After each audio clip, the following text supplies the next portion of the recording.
ನಮಸ್ಕಾರ. ರಿವ್ಯೂ ಚಾನಲ್ಗೆ ಸ್ವಾಗತ. ನಾನು ಸೌಖ್ಯ ಗಾಂವ್ಕರ್. ಕುಮಾರಸ್ವಾಮಿ ಅವ್ರಿಗೆ ಬಿಗ್ ಗಿಫ್ಟ್ ಅನ್ನ ಕೊಟ್ಟ ಅಮಿತ್ ಶಾ. ರಾಜ್ಯ ಬಿಜೆಪಿ ನಾಯಕರೇ ಬೆಚ್ಚು ಬಿದ್ದಿದ್ದಾರೆ ಈ ಬೆಳವಣಿಗೆಗೆ.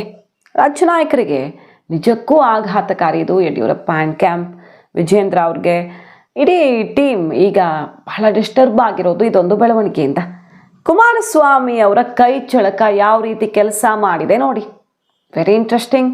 ಮತ್ತು ಯತ್ನಾಳ್ ಪಕ್ಷದಿಂದ ಹೊರ ಹೋಗಿರುವ ಯತ್ನಾಳ್ಗೆ ಯಾವ ರೀತಿ ಡಿಮ್ಯಾಂಡ್ ಬಂದಿದೆ, ಡೀಟೇಲ್ಸ್ ಒನ್ ಬೈ ಒನ್ ನೋಡ್ತಾ ಹೋಗೋಣ. ಮಿಸ್ ಮಾಡ್ತಾರೆ ನಮ್ಮ ಚಾನಲ್ನ ಸಬ್ಸ್ಕ್ರೈಬ್ ಮಾಡಿ, ನಿಮ್ಮ ಅಭಿಪ್ರಾಯ ಕಮೆಂಟ್ ಮಾಡಿ ತಿಳಿಸಿ. ಎಸ್ ವೀಕ್ಷಕರೇ, ಬೈ ಎಲೆಕ್ಷನ್ ಹೊತ್ತಲ್ಲಿ ಬಲು ಅಚ್ಚರಿಯ ಬೆಳವಣಿಗೆ ನಡೆದಿರೋದು.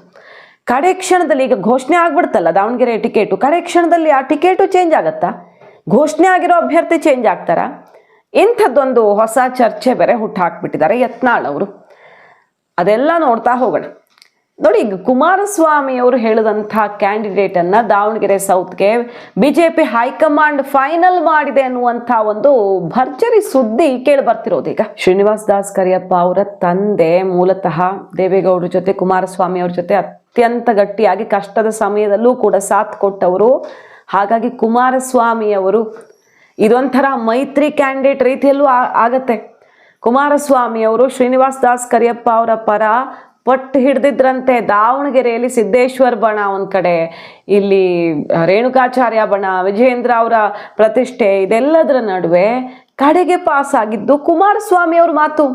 ಬಟ್ ಸಿದ್ದೇಶ್ವರ್ ಕ್ಯಾಂಪ್ ಅವರು ಶ್ರೀನಿವಾಸ್ ದಾಸ್ ಕರಿಯಪ್ಪ ಅವರು ನೋಡಿ ಹೆಂಗಿದೆ ಗೇಮ್ ಪ್ಲಾನ್ ಅಂದರೆ, ಆಗಾಗ ರೆಬಲ್ ಟೀಮ್, ಬಿ ಜೆ ಪಿಯ ರೆಬಲ್ ಬಣ ಇದೆಯಲ್ಲ, ಅವರೆಲ್ಲ ಹೋಗಿ ಕುಮಾರಸ್ವಾಮಿ ಅವ್ರನ್ನ, ಕೇಂದ್ರ ಸಚಿವರುಗಳನ್ನ ಭೇಟಿ ಆಗ್ತಾ ಇರ್ತಾರೆ. ಅವಾಗ ಕುಮಾರಸ್ವಾಮಿ ಅವ್ರ ಜೊತೆ ರೆಬಲ್ಗಳ ಮಾತುಕತೆ, ಜಾರಕಿಹೊಳಿ ಅವರದ್ದು ಇವರದ್ದೆಲ್ಲ ನಡೀತಿರತ್ತೆ.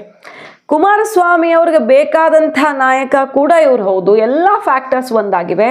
ಸೊ ಡೆಲ್ಲಿ ಮಟ್ಟದಲ್ಲಿ ವಿಜೇಂದ್ರಗಿಂತ ಯಡಿಯೂರಪ್ಪನವ್ರಿಗಿಂತ ಟಿಕೆಟ್ ವಿಚಾರದಲ್ಲಿ ಕುಮಾರಸ್ವಾಮಿ ಅವರ ಮಾತಿಗೆ ಮಣೆ ಹಾಕಿದೆ ಹೈಕಮಾಂಡ್ ಅನ್ನುವ ಚರ್ಚೆ ಜೋರಾಗಿದೆ ಈಗ.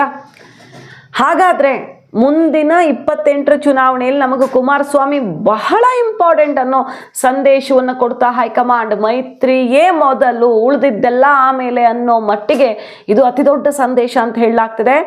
ದಾವಣಗೆರೆ ಸೌತಲ್ಲಿ ಈಗ ಅನಿವಾರ್ಯ ವಿಜೇಂದ್ರ ಅವರು ಕೆಲಸ ಮಾಡಬೇಕು, ಎಲ್ಲರೂ ಕೆಲಸ ಮಾಡಬೇಕು. ಯಾಕಂದ್ರೆ ವಿಜೇಂದ್ರ ಅವರ ಅಧ್ಯಕ್ಷ ಕುರ್ಚಿ ಸವಾಲಲ್ವಾ ಇದು.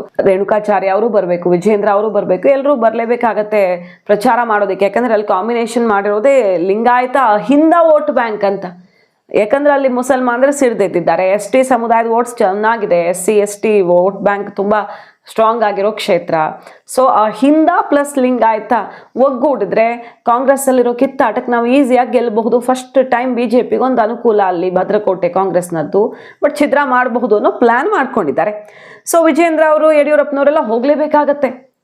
ಆದರೆ ಪರಿಸ್ಥಿತಿ ಹೆಂಗಾಗಿದೆ ಅಂದರೆ, ಮಧ್ಯ ಕರ್ನಾಟಕದಲ್ಲಿ ಯಡಿಯೂರಪ್ಪನವರ ಮಾತಿಗಿಂತ ಕುಮಾರಸ್ವಾಮಿ ಅವರ ಮಾತಿಗೆ ಬೆಲೆ ಹಾಕ್ಕೊಡ್ತಾ ಈಗ ಹೈಕಮಾಂಡ್ ಅನ್ನೋ ಮಟ್ಟಿಗೆ ಇದು ಭಾರಿ ಅಚ್ಚರಿ ಕಾರಣ ಆಗಿರೋದು. ಯತ್ನಾಳ್ ಅವ್ರು ಏನು ಹೇಳ್ತಿದ್ದಾರೆ ನೋಡಿ, ಶಾಮನೂರ್ ಜೊತೆಗೆ ಯಡಿಯೂರಪ್ಪ ಕುಟುಂಬಕ್ಕಿರುವಂಥ ಟೈ ಅಪ್ ಡೀಲು ಎಲ್ಲರಿಗೂ ಗೊತ್ತಿರೋದು. ಇದು ಬಹಿರಂಗವಾಗಿ ಅವರು ಒಪ್ಪಂದ ಮಾಡ್ಕೊಳ್ತಾರೆ.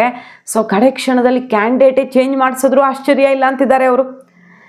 BJP ಅಭ್ಯರ್ಥಿನೇ ಬದಲಾಗ್ಬಿಡ್ಬಹುದು, ಯಾರಿಗೂ ಗೊತ್ತು. ವಿಜಯಪುರದಲ್ಲಿ ಯತ್ನಾಳ್ ಅವರ ಸ್ಟೇಟ್ಮೆಂಟ್ ಇದು. ಏನು ವಿಜೇಂದ್ರ ಅವರು ಎಲ್ಲಿ ತನಕ ಹೊಂದಾಣಿಕೆ ಮಾಡ್ಕೊಂಡಿದ್ದಾರೆ ಅನ್ನೋದನ್ನು ಚೆಕ್ ಮಾಡಬೇಕೀಗ. ದಾವಣಗೆರೆಯಲ್ಲಿ ಕೊನೆ ಕ್ಷಣದಲ್ಲಿ BJP ಅಭ್ಯರ್ಥಿ ಶಾಮನೂರು ಕುಟುಂಬದ ಜೊತೆ ಹೊಂದಾಣಿಕೆ ಮಾಡ್ಕೊಂಡು ಚೇಂಜ್ ಮಾಡಿದ್ರು ಆಶ್ಚರ್ಯ ಇಲ್ಲ ಅಂತ ಹೇಳ್ತಿದ್ದಾರೆ ಅವರು. ಅಲ್ಲಿ ಶಿಕಾರಿಪುರದಲ್ಲಿ ಅಡ್ಜಸ್ಟ್ಮೆಂಟು, ಇಲ್ಲಿ ಶಾಮನೂರು ಕಡೆಯಿಂದ ಯಡಿಯೂರಪ್ಪ ಫ್ಯಾಮಿಲಿಯವ್ರು ಯಾರೇ ನಿಂತರೂ ಸಪೋರ್ಟ್ ಸಿಗ್ತಿತ್ತು. ಶಾಮನೂರು ಕುಟುಂಬ ಅಂತ ಬಂದಾಗ ಇವ್ರು ಯಾವ ಕಾರಣಕ್ಕೂ ಅವ್ರ ವಿರುದ್ಧ ಎಲ್ಲ ಸ್ಪರ್ಧೆ ಮಾಡೋದೇ ಇಲ್ಲ, ಸ್ಟ್ರಾಂಗ್ ಕ್ಯಾಂಡಿಡೇಟ್ ಹಾಕೋದು ಸಾಧ್ಯವೇ ಇಲ್ಲ ಅನ್ನೋ ರೀತಿಯಲ್ಲಿ ಯತ್ನಾಳ್ ವಾಗ್ದಾಳಿ ನಡೆಸಿದ್ದಾರೆ. ನಂಗೋಕೆ ಕಷ್ಟ ಅನ್ನುವಂಥ ಒಂದು ಟ್ವಿಸ್ಟ್ ಇಡ್ತಿದ್ದಾರೆ ಯತ್ನಾಳ್ ಅವರು. ನನಗೆ 100% ಮಾಹಿತಿ ಇದೆ, ಇದು ನಿಮ್ಗೆ ನಂಬೋಕೆ ಕಷ್ಟ ಆಗಬಹುದು, ಬಟ್ 100% ಮಾಹಿತಿ ಇದೆ ಅಂತ ಒಂದು ಆಶ್ಚರ್ಯಕರ ಸಂಗತಿ ಹೇಳ್ತಿದ್ದಾರೆ. ಈಗ ಇವ್ರಿಗೆ ಟಿಕೆಟ್ ಆಗಿದೆಯಲ್ಲ ಶ್ರೀನಿವಾಸ್ ದಾಸ್ ಕರಿಯಪ್ಪ ಅವ್ರಿಗೆ, ಕಡೆ ಕ್ಷಣದಲ್ಲಿ ಟಿಕೆಟ್ ಚೇಂಜೇ ಮಾಡಿಬಿಡಬಹುದು. ಸಾಮಾನ್ಯ ಹಾಗೆಲ್ಲ ಆಗಲ್ಲ.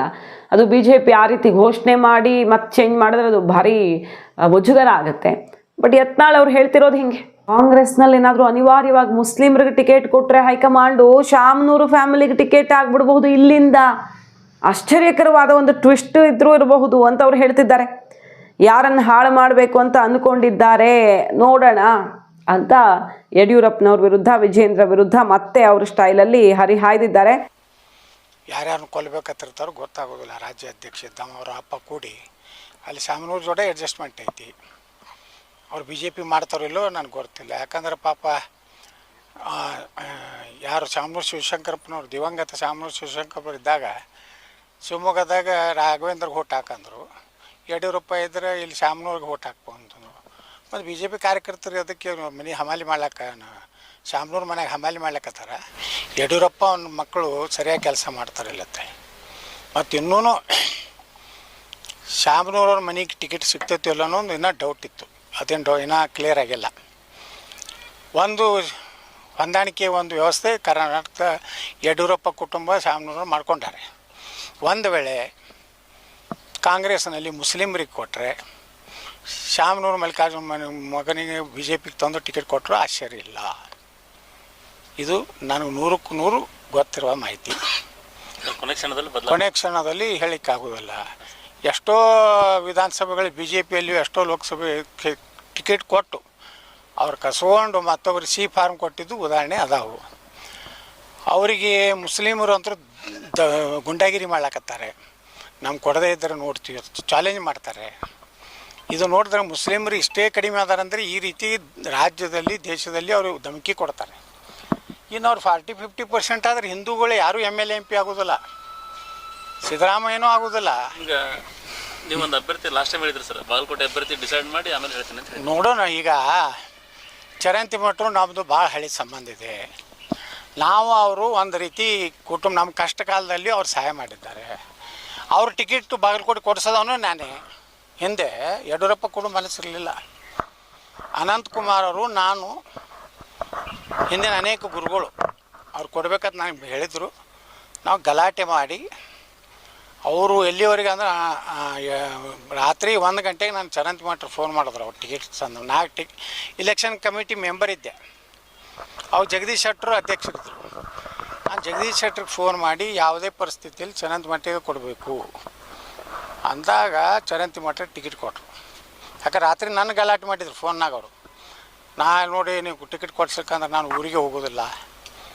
ಅವಾಗ ನಾವು ರಾತ್ರಿ 1 ಗಂಟೆಗೆ ಜಗದೀಶ್ ಶೆಟ್ಟರ್ ಜಗಳಾಡಿ ರಾತ್ರಿ 1 ಗಂಟೆಗೆ ಅವ್ರಿಗೆ ಬಿ ಫಾರ್ಮ್ ಕೊಡಿಸಿ 1:00ಗೆ ಫೋನ್ ಮಾಡಿದ್ರು. ಗೌಡ್ರೆ ನಂಗೆ ಬಿ ಫಾರ್ಮ್ ಸಿಕ್ಕಿದೆ, ನಾನು ಬಾಗಲಕೋಟೆ ಹೊಂಟಿನಂತೆ. ಆದರೆ ಚರಂತಿ ಮಠ ಅವರ ವಿಚಾರದಲ್ಲಿ ಅವರು ಪ್ರಚಾರಕ್ಕೆಲ್ಲ ಹೋಗೋಕೆ ರೆಡಿ ಆಗಿದ್ದಾರೆ ಯತ್ನಾಳ್ ಅವರು. ಅದು ಇಂಟ್ರೆಸ್ಟಿಂಗ್ ನೋಡಿ. ಚರಂತಿ ಮಠ ಅವರು ಬಿ ಜೆ ಪಿ ಕ್ಯಾಂಡಿಡೇಟು ಬಾಗಲಕೋಟೆಯಲ್ಲಿ ಯತ್ನಾಳ್ ಅವರು ಪ್ರಚಾರಕ್ಕೆ ಬರ್ತಾರೆ ಅಂತ ಹೇಳಿದ್ದಾರೆ.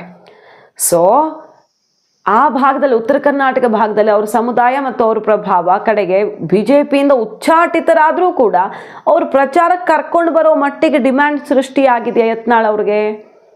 ಇದು ಹೈಕಮಾಂಡ್ ಕೆಂಗಣ್ಣಿಗೆ ಗುರಿಯಾಗಬಹುದು. ಬಟ್ ಯತ್ನಾಳ್ ಬರಬೇಕು ಅನ್ನೋ ಕೂಗು ಒಳಗಿಂದ ಬೇಕಂತಲೇ ಏಳ್ತಾ ಇದೆಯಾ? ಅವರನ್ನು ಕರ್ಕೊಂಡು ಬರೋದಕ್ಕೆ ಮುಹೂರ್ತ ಫಿಕ್ಸ್ ಮಾಡ್ತಿರೋ ರೀತಿಯ ಇದು ಅನ್ನೋ ಕುತೂಹಲಕ್ಕೂ ಕಾರಣ ಆಗಿರೋದು. ಕಾದು ನೋಡಬೇಕು. ಒಟ್ಟಿನಲ್ಲಿ ದಾವಣಗೆರೆಯಲ್ಲಂತೂ ಬಿಗ್ ಸರ್ಪ್ರೈಸು. ಶ್ರೀರಾಮುಲು ಅವರು ಬ್ಯಾಟ್ ಬೀಸಿದ್ದಾರೆ. ಕುಮಾರಸ್ವಾಮಿ ಅವರು ಅವರದ್ದೇ ಓವರ್ ಆಲ್ ಎಲ್ಲ ಪ್ರಯತ್ನ ಅಂತೆಲ್ಲ ಹೇಳಲಾಗ್ತಿದೆ. ಈಗ ST ಸಮುದಾಯ 30-31 ಸಾವಿರ ಮತಗಳಿವೆ. ಅತಿ ಹೆಚ್ಚು ಮುಸಲ್ಮಾನ್ ಸಮುದಾಯದ ಮತಗಳಿವೆ. ಲಿಂಗಾಯತ ಸಮುದಾಯದ ಮತಗಳು ಕೂಡ ದೊಡ್ಡ ಸಂಖ್ಯೆಯಲ್ಲಿರೋದು. ಅದು ಬಿಟ್ಟರೆ ST ದೊಡ್ಡ ಸಂಖ್ಯೆಯಲ್ಲಿರೋದು. SC ಕೂಡ ನಿರ್ಣಾಯಕ ಸಮುದಾಯ ಅಲ್ಲಿ.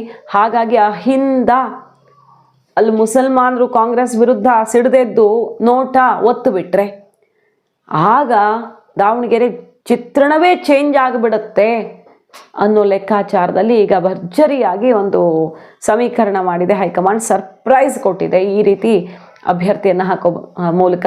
20 ವರ್ಷಗಳಿಂದ BJPಯಲ್ಲಿ ದುಡಿತಿರುವಂಥ ಕಾರ್ಯಕರ್ತರೇ ಅವರು.